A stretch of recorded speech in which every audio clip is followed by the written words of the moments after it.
Good evening. कैसे हैं आप सभी लोग? होप आप सभी लोग अच्छे होंगे।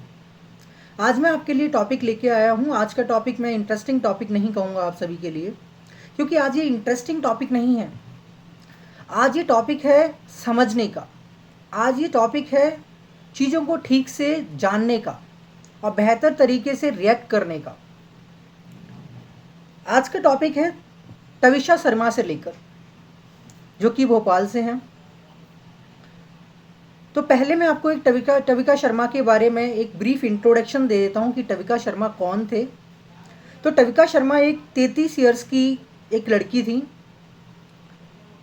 जो कि एक्स मिस पुणे भी कंटेस्टेंट और मॉडल रहे हैं। उनकी मैरिज होती है दिसंबर 2025 में समर्थ सिंह के साथ। सामर्थ सिंह, जो कि एक एडवोकेट है पेशे से, और वो भोपाल में प्रैक्टिस करते हैं। तविषा शर्मा की डेथ हो जाती है 12 मई 2026 को। शादी होती है दिसंबर में और उनकी डेथ हो जाती है 12 मई को। शादी को मोटा मोटा ठीक से देखा जाए तो सिर्फ 5 महीने हुए हैं। यानी 5 महीने के बाद, यानी शादी के ठीक 5 महीने के बाद किसी भी एक लड़की की शादी के बाद डेथ हो जाना अपने आप में एक गंभीर मुद्दा है और हमें एक सोचने पर विचार करता है। फैमिली को देखते हैं टविका शर्मा में। टविका शर्मा के पेरेंट्स हैं, उनके ब्रदर हैं। उनके ब्रदर इंडियन आर्मी में मेजर हैं। उनके ब्रदर का नाम है हर्षित शर्मा,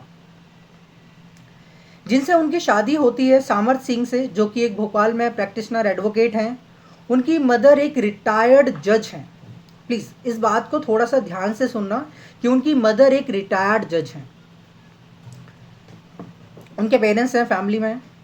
अब इनकी शादी होती है, तो इनकी जो शादी होती है सामर्थ सिंह की और टविषा शर्मा की, वो एक डेटिंग ऐप के थ्रू होती है। ये जो डेटिंग ऐप है उनके थ्रू मिले होते हैं और उसके बाद इनकी शादी हो जाती है।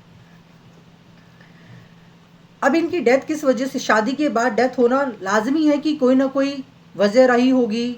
हो सकता है कि जो ससुराल वाले हैं वो उनको परेशान कर रहे हों किसी चीज़ को लेकर, क्या पता। मोस्टली देखा जाए तो केसेस में हम फाइनेंशियल इश्यूज़ को फेस करते हैं, डाउरी को फेस करते हैं, हरासमेंट को फेस करते हैं, क्रूरलिटी को फेस करते हैं। ये सारी चीज़ें आती हैं। ये ऐसी ही सब एलिगेशंस लगाई गई हैं ससुराल वालों से कि जो टविषा शर्मा की फैमिली है, उनकी फैमिली ने ससुराल वालों पे ऐसी कुछ एलिगेशंस लगाई हैं। लेकिन जब आप इस इंसिडेंट को ठीक से देखोगे और जब आप इस इंसिडेंट को समझने की कोशिश करोगे कि डेथ से पहले क्या क्या हुआ, तो आपको लगेगा कि कहीं ना कहीं जो एलिगेशंस टविषा की फैमिली ने लगाई हैं, कहीं ना कहीं वो ठीक हैं। कहीं ना बल्कि वो ज़्यादा हद तक ठीक ही एलिगेशंस हैं जो लगाई गई हैं। तो देखते हैं कि उनकी डेथ से पहले, अपने आप को उन्होंने सुसाइड करने से पहले उन्होंने किससे क्या बातें की और क्या क्या डिस्कशन हुआ। तो उस सिनेरियो से हमें थोड़ा बहुत समझ आएगा कि क्या रियल में टविषा के मन में चल रहा था। वो कितनी परेशान थी अपनी ससुराल वालों से, अपने हस्बैंड से, अपनी सास से, अपने ससुर से, या जो भी है। तो किस तरीके की वो मेंटल ट्रोमा से गुजर रही थी, इस चीज़ को समझने की कोशिश करेंगे। तो सबसे पहले वो टविषा शर्मा अपनी एक फ्रेंड को मैसेज करती है इंस्टाग्राम पे, जिनका नाम है मीनाक्षी, जो कि इंस्टाग्राम पे हैं। वो उनको कहती है कि आई एम ट्रैप्ड, बस तू मत फंसना, can't talk much, I will call you when the right time when the right time when the right time is right when the right time is when the right time।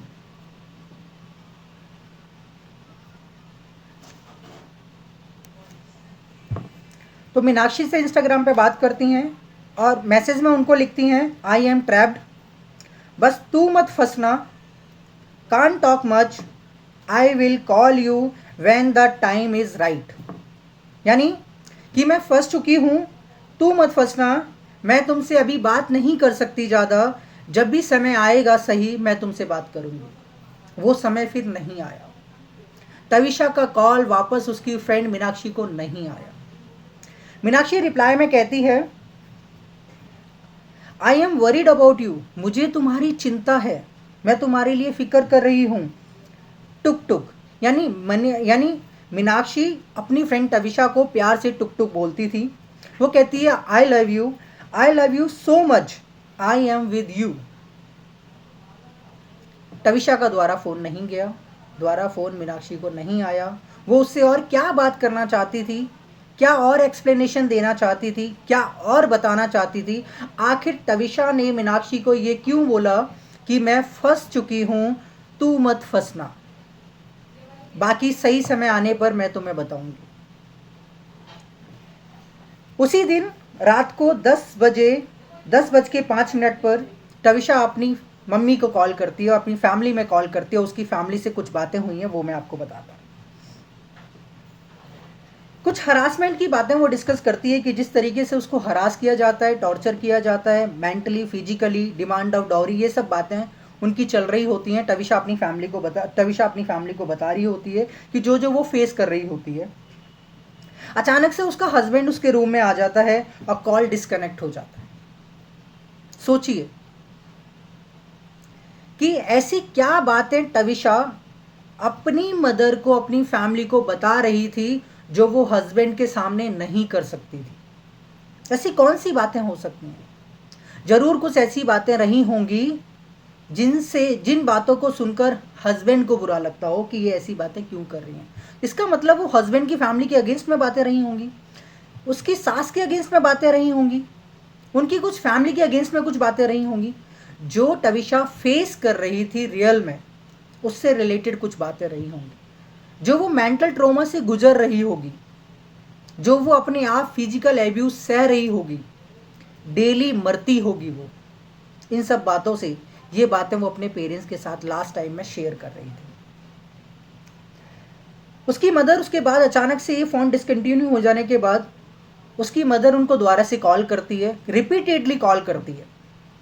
तविषा के husband को call किया जाता है, तविषा की सास को call किया जाता है, लेकिन कोई कॉल पिक नहीं करता। सोचिए आखिर उस दौरान क्या हुआ। जब कॉल डिस्कनेक्ट हो जाने के बाद जब तविषा की फैमिली ने, तविषा की मदर ने रैपिडेटली कॉल किया तविषा के हस्बैंड को, तविषा की सास को, और उन्होंने कॉल पिक नहीं किया, और अचानक से 10 मिनट बाद तविषा की सास का कॉल आता है। तविषा की सास जो कि एक रिटायर्ड जज है, उनका नाम है ग्रीवाला सिंह, और उनका कॉल आता है। और वो कॉल पर अचानक से कॉल पर उनकी जो तविषा की मम्मा है वो कहती हैं कि तविषा को जाकर देखो, मेरी बात कराओ, उससे क्या हुआ। तब जाके उसकी सास ग्रीवाला सिंह कहती है कि तविषा सांस नहीं ले रही है। सोचिए, यानी ये पीरियड वही है जिस बीच में कुछ हुआ। जब तविषा का फोन डिस्कनेक्ट हुआ, उसका हस्बैंड अचानक से रूम में आया, उस बीच में रिपीटेडली कॉल किए गए तविषा की मदर के द्वारा, ना उसका हस्बैंड कॉल पिक करता है, ना तविषा की सास कॉल पिक करती है, और अचानक से 10 मिनट बाद कॉल बैक कर कर कहते हैं कि तविषा सांस नहीं ले रही है। क्या क्या एलिगेशंस अब तविषा की फैमिली के द्वारा लगाई जा रही हैं उसके हस्बैंड और उसके हस्बैंड और उसकी सास और उसकी फैमिली के ऊपर। सबसे पहले हस्बैंड, उसका जो ब्रदर है तविषा का, हर्षित शर्मा, वो ये लगाता है कि रेपिटेडली ये लोग डिमांड करते थे पैसों की, फाइनेंशियल एसेट्स की तविषा से। तविषा को कुछ शेयर ट्रांसफ़र किए थे, कुछ फाइनेंशियल एसेट्स ट्रांसफ़र करी थी उसके फादर ने, जो कि अराउंड 20 लाख रुपीज़ या उससे ज़्यादा की हो सकती है। उसके लिए वो हरास करते थे, फोर्स करते थे कि ये शेयर आप मेरे हस्बैंड यानी जो तविषा का हस्बैंड था सामर सिंह, उसको ट्रांसफ़र कर दी जाए। Second allegation. थर्ड एलिगेशन है कि तविषा जब प्रेग्नेंट थी तो तविषा को प्रेगनेंसी टर्मिनेट करवाने के लिए प्रेशराइज किया गया। उस प्रेशराइज की वजह से वो ट्रोमा में थी, उस प्रेशराइज की वजह से वो अब्यूज्ड हो रही थी, मेंटल टॉर्चर हो रही थी, फिजिकल अब्यूज़ किया जा रहा था। ये सब उसके साथ हुआ तविषा के साथ। तो आप सोच के देखिए, ये तो वो इंसिडेंट है जो केवल एक कॉल के जरिए से हमारे सामने आया। रियल में वो लड़की क्या फेस कर रही होगी उस घर में, जिस घर में डॉरी डिमांड की जा रही है, कॉन्टिन्यूसली उसे हरास किया जा रहा है, फिजिकली अब्यूज़ किया जा रहा है, इमोशनली टॉर्चर किया जा रहा है। क्यों आखिर उस केवल 33 साल की लड़की ने इतना बड़ा स्टेप लिया और अपनी ज़िंदगी ख़त्म कर ली। चलिए अब इसमें कुछ लीगल नॉलेज देखते हैं कि इसमें लॉ क्या क्या इन्वॉल्व हो सकते हैं। और क्या क्या पनिशमेंट हो सकती है कि अगर आप डॉरी डिमांड करते हो, किसी से फिजिकल एब्यूज़ करते हो, हरासमेंट करते हो, तो इसके अगेंस्ट में क्या क्या आपके अगेंस्ट में एक्शन हो सकता है। तो थोड़ा सा अवेयर रहिए इन चीज़ों को करने से पहले, थोड़ा सा सोच लीजिए कि ये केवल एक ज़िंदगी, ये केवल एक परिवार की नहीं, दोनों परिवारों की ज़िंदगियाँ उजाड़ देती है। जिसकी बेटी गई उसका तो घर, उसका तो सब कुछ चला ही गया, साथ में जो जिसकी आपने ज़िंदगी ली है इतना टॉर्चर करके, वो आपको भी एंड में नहीं छोड़ के जाएगी। तो किसी के साथ भी ऐसा करने से पहले सोच लीजिएगा। सबसे पहले भारतीय न्याय संहिता का सेक्शन 80 है जो कि डॉरी डेथ के बारे में बताता है।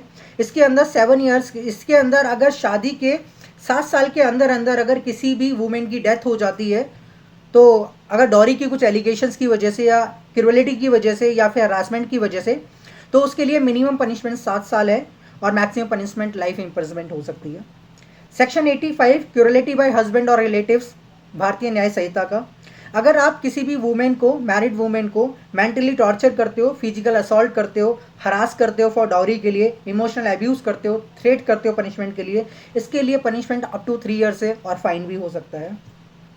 नेक्स्ट अगर आप BNS के सेक्शंस देखोगे तो BNS का सेक्शन है 108 अबेटमेंट ऑफ सुसाइड, किसी को सुसाइड करने के लिए उकसाना, किसी को सुसाइड करने के लिए मजबूर कर देना, हरास करना, फोर्स करना वुमेन को सुसाइड के लिए, इसके लिए 10 साल की सज़ा है।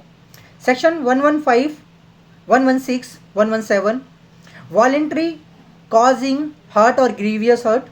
Section 74 assault and criminal force to women. And इसके अलावा BNS के अलावा कुछ डॉरी प्रोहिबिशन एक्ट के सेक्शंस भी लगते हैं जो कि 1961। सेक्शन 3 गिविंग और taking of dowries and punishable offence. Section 4 demand of dowries and punishable offence. ये सारे सेक्शंस मैंने आपको सिर्फ नॉलेज के लिए और अवेयरनेस के लिए शेयर कर रहा हूँ ताकि आप थोड़े से अवेयर हो जाएं।